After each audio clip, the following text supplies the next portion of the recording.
Gold trusted gold buyers మీరు తాకట్టు పెట్టిన బంగారాన్ని విడిపించి ఈ రోజు ఉన్న మార్కెట్ ధరకు కొనబడను.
Thank you so much.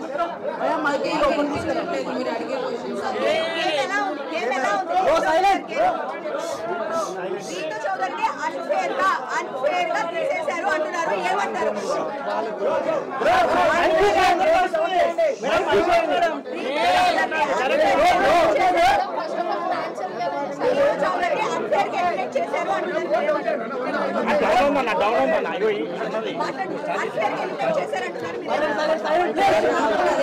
ఎందుకంటే ఫైనల్ రౌండ్ ఆ బాండ్ లాస్ట్ వరకు కూడా నేను దీని కాదు అనే దాంట్లోనే ఆ కాన్ఫిడెన్స్ లోనే ఐ ట్రస్ట్ మై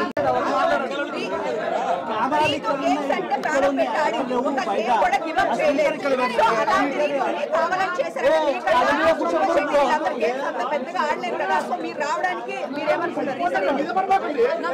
తెలియదు నాకు రీజన్ ఏమై ఉంటుంది అని. వెరీ కాన్ఫిడెంట్ ఇన్ అంత కష్టపడ్డారు కావాలని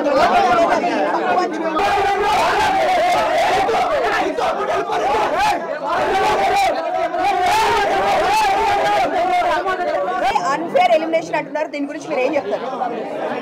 ఈవెన్ ఐ ఫీల్ దట్ అంటే అన్ఫేర్ అంటే నేను పక్కా టాప్ 5లోనే ఉంటాను అనేది. ఈవెన్ నేను కూడా అంతే టాప్ 5లో పక్కా ఉంటాను అనే ధీమాతోనే ఉన్నాను. బట్ ఒకేసారి నేను ఎలిమినేట్ అయిపోయే వరకు నేనే తీసుకోలేకపోయాను. బట్ తర్వాత ఇంకా ఓకే అని యాక్సెప్ట్ చేశాను. సో అంటే గేమ్ గురించే మీరు లోపలికి వెళ్ళిన తర్వాత హెయిర్ కట్ చేసుకున్నారు చాలా తక్కువ డేస్ లోనే, అంత ఎఫర్ట్స్ పెట్టి ప్రతి గేమ్ లో రీతు ఎక్కడ గేమ్ గురించి హెయిర్ కట్ చేసుకున్నారు. సో ఏదైనా బిగ్ బాస్ కోసమే చేసుకున్నారు కదా మీరు. సో అయితే ఇంత ఎక్కడ గేమ్ లో కూడా మీరు చీటింగ్ చేసినా ఇంకొకటి చేసినా గేమ్ ఎప్పుడు లూజ్ అవ్వలేదు. సో గేమ్ కోసం 100% ఆడారు కదా. సో మీకన్నా గేమ్ ఆడిన వాళ్ళు చాలా మంది ఉన్నారు అక్కడ. సో వాళ్ళు ఎవరు రాకుండా మీరు రావడానికి రీజన్ అంటే ఏం చెప్తారు? I have no idea. అందుకే నేను షాక్ అయ్యాను. నేను పక్కా ఉంటాననే దాంట్లోనే ఆ బాటమ్ 2లో పెట్టినప్పుడు కూడా ఇద్దరం నేను సంజన గారు ఉన్నప్పుడు కూడా నేను రాను అనే దాంట్లోనే నేను కాన్ఫిడెంట్గా ఉన్నాను. సో కాన్ఫిడెన్స్తో ఉన్నాను. సో అంటే నేను షాక్ అయిపోయాను, ఏంటి తీసుకుని అదేంటి నేను ఎందుకు అయ్యాను అనేది నాకే అర్థం కాలేదు. ఇప్పుడు వెళ్ళి చూసుకొని అసలు ఏమైంది ఏంటి అని చూసుకోవాలి, నాకు కూడా తెలియదు రీజన్.